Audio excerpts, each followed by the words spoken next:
Hey YouTube, this is tcgsam here. I recently got top 4 at the Toronto Regionals this past weekend playing Maliss. And I just wanted to share my profile and also talk about a few of the commonly debated things about Maliss in terms of card choices. I'll leave timestamps to each part of the video below, so if you just want to see the deck profile, you can stick around for the beginning. And if you want to go skip straight to the discussion part, you can skip ahead using the timestamps below. But without any further ado, let's hop straight into the profile part. So starting off with the starters, playing 2 Dormouse, 2 White Rabbit, 2 Underground, 1 Terraforming, 1 Goldstark. Nothing crazy here. You do have to max out on all these starters now. I do play 3 copies of Marcher. I think 3 is very good because it's one of the best extenders in the deck. I guess the first point of contention is like maybe some people will choose to play 2, but 3 worked really well for me and I don't think I changed that.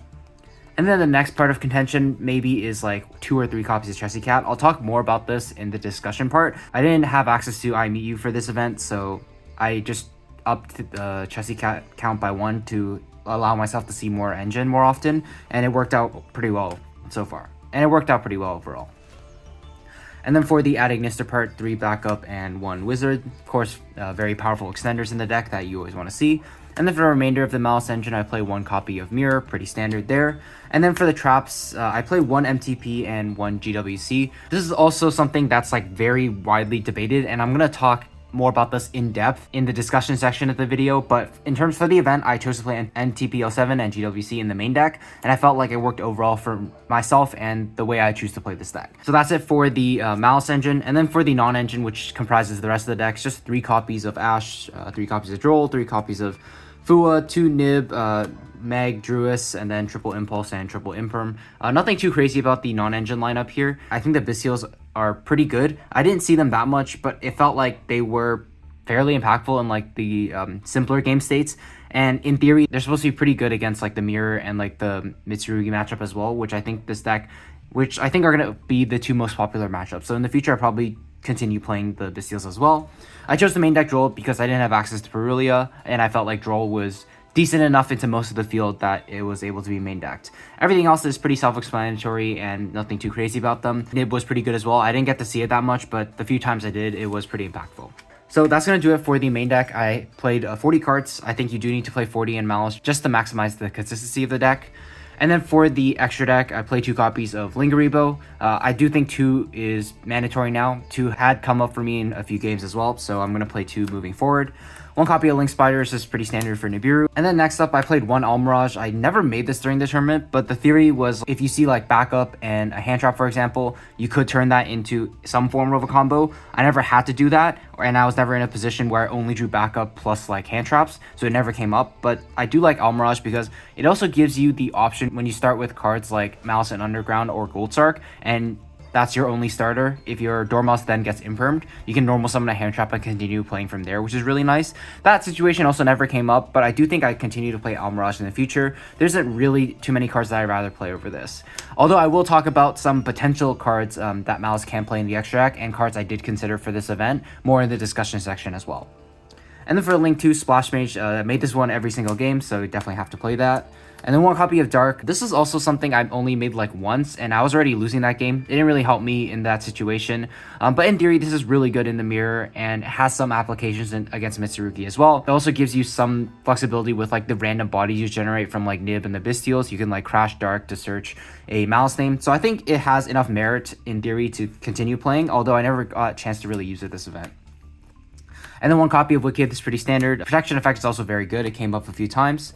And then SP Little Knights, also something I never made during the event. But I probably use SP to like force out back row most of the time and when I'm not able to go for game. Otherwise, there aren't really situations where I need to go for SP in my opinion. But I think it's still good to have in the extra deck. And then for the Link 3s, of course, 1 each of the Maliss Links. Some of the best Link 3s in the game we have right now.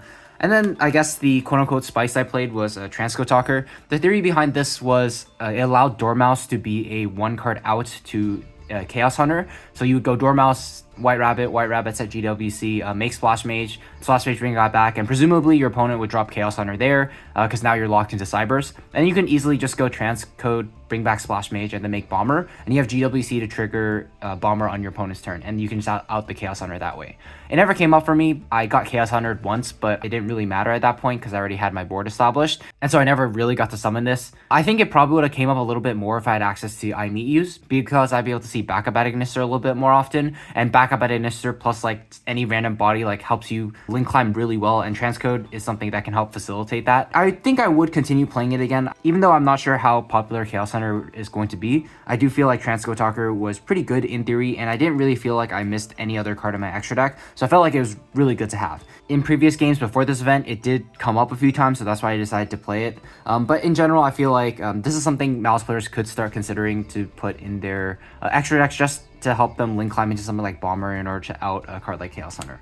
And then for the Link 4s, I played one copy of Fireball. This is pretty standard. Played one copy of Bomber. This was the boss monster I was choosing to end on. I guess it's kind of ironic I say that because I only made Bomber like in maybe 2 or 3 games, and one of those games Bomber just got negated. I actually didn't get to really full combo in many of my games. I think that's sort of the common trend you'll notice with Maliss. You're going to be able to play through hand traps fairly well, but most of the times if your opponent has like multiple hand traps, you're not going to be able to get to your absolute maximum end board. Of course, like your half boards are already good enough, like Cryptor and MTP, or like just a Bomber alone with like 1 or 2 nukes is already going to be enough to win the game most of the time. So that's why I chose to play a card like Bomber over Allied Code Talker. I don't think Allied Code Talker is really needed. It's nice to have an Omni Negate on your end board, of course. The current way people were trying to beat Maliss was just to sort of shut them out from playing to begin with hand traps, and not really use board breakers to try to break their board. So unless the format changes to where people are playing board breakers against Maliss, I would probably just continue to play Bomber only and not choose to play Allied Code Talker, because I feel like Bomber is just more than good enough. And the last card in my extra deck, Access Code Talker, is really good for OTKing, nothing much to say there. And then in terms of the side deck, I think most of my side deck was pretty solid. There were 3 cards that were really bad, which I'll talk about at the end, but starting off with, I guess, the good ones, 3 copies of Lancia and 2 copies of Phantasme. This was what I used for the Maliss matchup. These were originally Chaos Hunters, but I ended up going with Phantasme because I wanted a little bit extra flexibility against like the Feastbit decks, because I wasn't sure at a regionals how many of them I'd actually play. I only played against 2 Maliss the entire day, so this card didn't really get sided in much, but I think the theory is pretty solid. It's very good in like simplified game states and can easily help you sculpt your hand when you're able to go second to dig for those hand traps or key engine cards that you need. And of course, Lancia is just a pretty crazy card. I chose not to play Chaos Hunter for another reason, because I also figured people were mostly going to be on Bomber now, and with Bomber it's pretty easy to out a Chaos Hunter, so I didn't feel like Chaos Hunter would be that impactful as it was maybe a few weeks ago. And then for the other side cards, 1 copy of Call by the Grave for going first, and then I chose to play 3 copies of Thrust and 1 copy of Talents. I originally wanted to play I Meet Yous in the side deck to be able to side in for when I was going first. If you've seen like other deck profiles, you probably heard them say things like, oh, I'd rather see cards that like actually allow me to play the game rather than hoping to shut my opponent out after they've like sought me. So I think in theory that makes sense, and that's something I wanted to originally go for too. But after this event and playing with like the Triple Tactics, Thrust, and Talents, I feel like these cards are still quite powerful, and even though in the future I would incorporate I Meet You into my deck somehow, I feel like I still continue playing this over a card like Strike or Warning as well. Like those cards are very good, but I feel like there's so much flexibility that you can get from Thrust and Talents, especially, both going first and going second. Going first, of course, you have the ability to set like blowout floodgates against like certain decks, and going second, I felt like in some matchups where not every single one of your hand traps are good, I could use these as like pseudo board breakers that were good in almost like every situation, or extra consistency if I like hand trap my opponent a bunch of times and I had trouble pushing through with just my engine. So I think in the future I continue playing this package, and I would incorporate the I Meet You somehow. And then for the targets for going first, I played 1 Gnomes and 1 Sanctum. Gnomes is just for Nitsurugi Raizio, very good against them. Has applications against like random decks as well, that Synchro Summon, XD Summon. And then Sanctum, of course, was for Maliss. And the last card on my side deck, this card was terrible. 3 copies of Dark Ruler is not something I would choose to play again. I guess I can explain like what I was thinking when I put this into my deck. Like I mentioned earlier, I don't have access to Perulia, and so I figured I wanted a card that was good for going second into a multitude of decks. And I was thinking, hey, Dark Ruler could be pretty decent. There are going to be some decks like the Evil Twin Feastbit deck, for example, that just ends on a bunch of monsters on the board, and all their interactions kind of focused on like the monster side of their board. And I thought, hey, Dark Ruler could be pretty good against those decks, against like whatever random other combo decks you might face at regionals as well. But in practice, like I never got to side this in, not only because my matchups didn't allow it, but also just because I realized this card just isn't that good. You can't really use it against like the Raizio Mitsurugi deck. It's essentially just the same as trading with Detonator at that point, and your opponent could easily just have something like a Prayers or Purification to tribute off their Murakumo, and Dark Ruler just doesn't really do anything in that case. I think in the future, if I were to play a board breaker specifically, I would consider something like Salesman, because Salesman can be a little bit more targeted hate towards a card like, for example, the Wave Hiking Caesar. It could be good against Detonator alone, it could be good against Murakumo, against Pure Mitsurugi. So I think that Salesman has a little bit more merit to this, but ideally these would probably just be Perulias if I had. So at the regionals, I just ended up playing with a 12 card side deck. All right, so in this part of the video, I wanted to talk about some of the more commonly debated card choices in the Maliss deck. And starting off with the very first one is it's going to be the trap lineup. So I guess for each of these like groups of cards, I'm going to talk about what I think are the pros and cons of playing them or not playing them, and then give you my own personal opinion on them. So do take this all with a grain of salt. I just wanted to share like how I feel on these cards. I'm not necessarily saying if you choose to play this card like you're wrong or anything like that. So do keep that in mind. But starting off with the trap lineup, I chose ultimately not to play TB11 in my deck because I felt like I could play in a style where I never needed to use TB11 in my combos. I just started using MTP07 a lot more early on in my combos to get access to like hair to insulate myself from all those different hand traps. And I didn't feel like the extra body that I gained off of TB11 was worth the brick that I was playing in my deck. So I guess you could say like the pros of playing TB11 are that you do get that extra extension in certain cases. Like if you're able to hard draw it and set it, it can insulate some of your plays pretty well.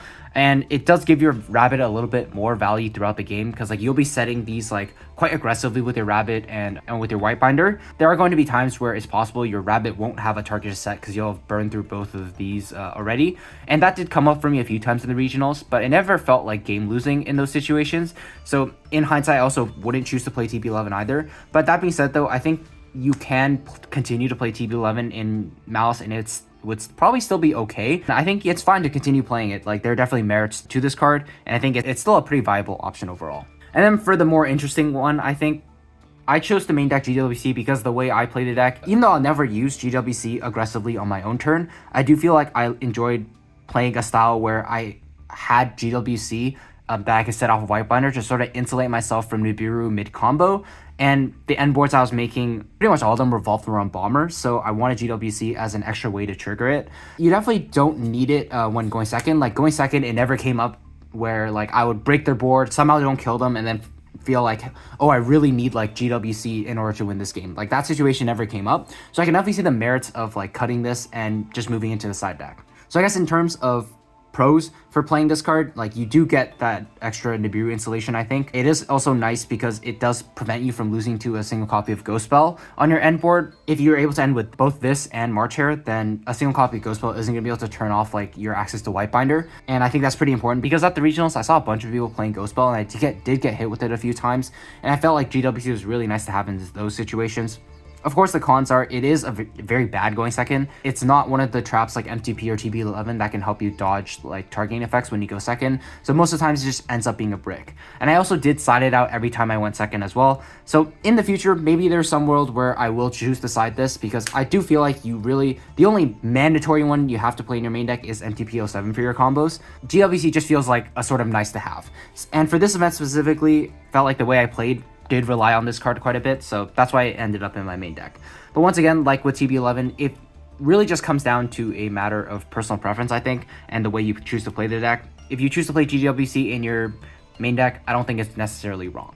And then the next, I guess, debate in terms of Maliss card choices would be whether you play 2 or 3 copies of Chessy Cat. The reason I chose to play this Chessy instead of something like Allure, for example, is because I felt like this just paired so much better with most of your other extenders than something like Allure would. Like if you think about how well Chessy works with like any Maliss monster or like the backup stuff versus how Allure works well with them, I just feel like overall Chessy was like the better card to help me in those 2 card combos. And Chessy is always so threatening to where your opponent feels very compelled to like stop this card with like imperm or ash if it's like your first action, because you could draw into extra extenders or things like that. So I felt like Chessy was fine for me overall. In terms of pros of playing it, like I mentioned, you do get a little bit of extra consistency. I think like having the extra Maliss name and body better than something like Allure of Darkness, which has the potential to turn into extender. But the cons being there are going to be hands where you have like a little bit of redundancy. You see like too many copies of Chessy Cat or too many normal summons. Like there were a few times at the regionals where I have something like Chessy Cat and Dormouse as my plays in my hand, and I think, well, I don't really want to start with Chessy and try to banish Dormouse, because then I lose to a single copy of Ash Blossom and Impermanence. So in those cases, I was just forced to start a normal summon Dormouse and hope they didn't have an Imperm. And that's where Chessy Cat like felt really bad compared to something like Allure or I Meet You, I guess, because it wasn't an extender in that case. But I guess to sort of sum it all up, whether you play 2 or 3, I don't really think it makes that big of a difference. It really just comes down to whether I think you choose to play copies of I Meet You or Allure of Darkness in your deck. I personally just don't like Allure of Dark as an extender in Maliss, because I always want to side it out games 2 and 3 due to Lancia being a thing. And then the next thing I want to talk about are some of the extra deck choices. If you watch the deck profile, you already know what I think about Transcode. It was there to act as easy access to Bomber in order to out Chaos Hunter, but it never came up. There's probably going to be like 1, maybe 2 flex spots in the Maliss extra deck that I think you can sort of toy around with. And I just want to quickly cover some of the other options that you could play in your extra deck.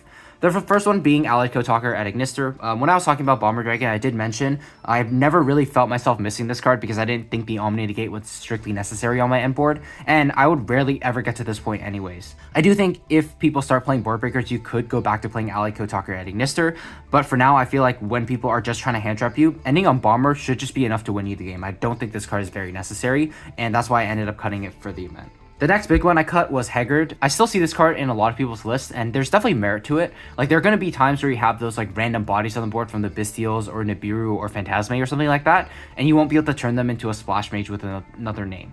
Now, that situation never came up for me specifically, but in practice, like, I know you will eventually run into those situations where something like this might come up. I figured in my case, worst case scenario, I could just turn the Maliss into a Link Revo, make SP, banish it, and just sort of have it act as a pseudo Haggard Lizardose then. Obviously, it is worse in that case, but I just felt like the space that Haggard Lizardose took could be used for more utility Link monsters in my extra deck instead, which is why I ultimately ended up cutting it. If you do want extra Link climbing options in addition to just Splash Mage, this is definitely still a very viable card, and I don't fault people for playing it. Although from what I've seen, at least, it seems like most people who do play it say it rarely ever comes up for them. So this is something I think is a candidate to continue playing, but it's also something that you probably won't miss too much if you end up cutting it.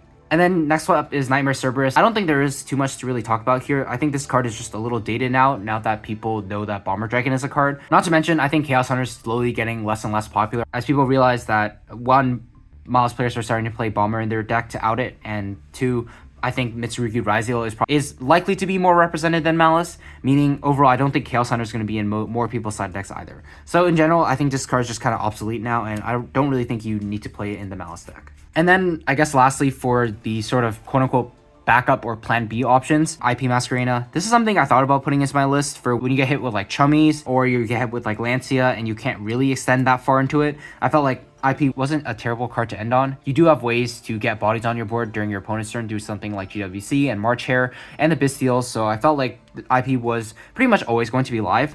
I ultimately didn't end up playing it because I thought Transcode could be pretty good in theory. I did get a little bit lucky this tournament in the sense that I didn't get hit with Fua that much, and that made it so I was able to generally access my extra deck pretty freely. But there are going to be some cases where you can't end on that, so I think that IP could be a valid option then. So that's going to wrap up the discussion section of this video. Let me know what you think about the card choices that I talked about. Do you like agree? Do you disagree? What are you personally playing in your deck? I just want to make clear that like I don't think any of these cards are like terrible or you're like a bad player for choosing to play them. I feel like it ultimately comes down to how you choose to play the deck and what you're comfortable with, and what will allow you to ultimately play like at your best, I guess. And before I end off the video, I just want to quickly go over the matchups that I had.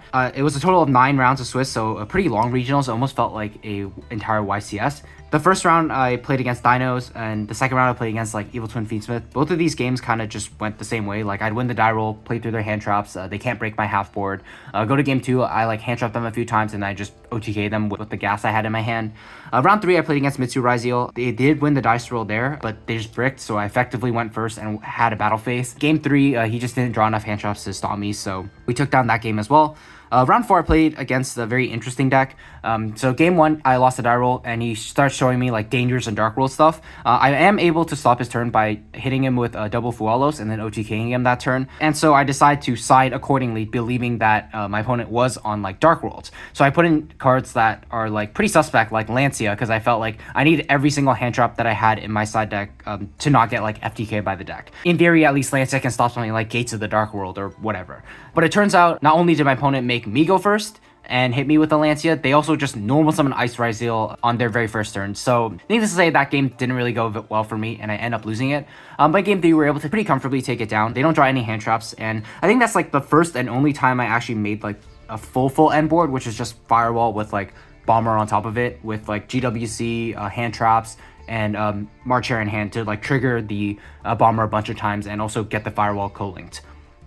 So we do end up winning round 4. Round 5 was my first and only loss of the day. It was against Mitsurugi Ryzeal. Game 3, I was able to hand trap him with like Droll and Fualos, and he ended on kind of like a half board with like Cross and a Murakumo with like one mystery card set, and I was able to, I think, push through the board pretty well. Unfortunately for me, the last card I didn't know he had access to was the Purification Trap, so that negated my extender, and then Murakumo came back to blow up my board, and I wasn't able to win from there. So that was my first loss of the day. Round 6, I played against another Mitsurugi Ryzeal. We trade game 1s and game 2s. Game 3, I was able to hand trap him to where he only ended on a detonator, and we just played a very simplified game state from there, where like I attempted like talent stake his detonator, he popped it, I passed with no other plays, and then we just passed back and forth for a few turns. But eventually I was able to draw into backup and then sort of just kill him from there. So that was a pretty fortunate win for me. Round 7, I played against Hawk, who was also on Maliss. I did get lucky game 1. Even though I lost a die roll, I was able to stop him from making his board and OTK him. Game 2, he hit me with something interesting. He made me go first, and even though my hand was like pretty decent, he did hit me with like a bunch of hand traps, and I also misplayed a little bit to where my end board was a lot worse than what it probably should have been under those certain hand traps, and he was just able to OTK me from there. Going to game 3, I also think I did get a little bit bailed out here. We got to a game state where it was my turn, and he hits me with like a Meowls, and I'm thinking, okay, I just want to try to OTK him and like doing as few things as possible with cards like Cryptor, but I think the way that I set up the play to OTK him was a little bit sloppy. I probably gave him maybe 1 or 2 more draws than I had to give him, giving him a chance to draw into like blockers like Bystials or something. But in the end, we were able to take it down with like Cryptor and like both the traps to OTK him that turn. Round 8, I played against Maliss. Game 1 took like almost half an hour because even though I went first and was able to make like most of my board with just a Bomber and a bunch of stuff, like he had a bunch of gas in his hand. I think I bombered him like 4 or 5 times in that single game, just because of how many extenders that he had. And the thing with Bomber is like it is a little bit awkward to try to go for a game if your opponent has a way to like trigger your own Bomber. So that just made it so the game lasted a little bit longer. But in the end, we were able to slowly grind him out because we kept having like Binder resetting GWC while he didn't have any of that set up. And then game 2, he did misplay a little bit, unfortunately, but my hand was pretty cracked anyway, so even if he did play optimally, I don't know if he would have been able to set up a board good enough through my hand traps to stop all the gas that I had. And then final round, I played against Blue Eyes, surprisingly. Game 1, he forgot that Wicked had the effect to protect the things it points you from card effects, and so the Blue Eyes trap wasn't able to pop anything, and I was just able to win from there. And then game 2, unfortunately for him, like his hand lost to a single Ash Blossom, and then I just normal summoned Dormouse, and that was it. So that's sort of the gist of the matchups I played this regionals. Overall, I definitely felt like the deck performed very well. I was generally pretty happy with the way the deck was built. There wasn't anything I really regretted outside of like the Dark Rulers. And like I mentioned in the deck profile, I would play like I Meet Yous moving forward. Before I sign off, I just want to give a quick shout out to Your Playmat and CardTrader. You can check them out using my affiliate links in the description below, and also use code tcgsam to get 5% off your entire order while helping to support the channel as well. So I just want to thank you all for sticking around until the end, and with all that being said, I will see you guys in the next one. Take care.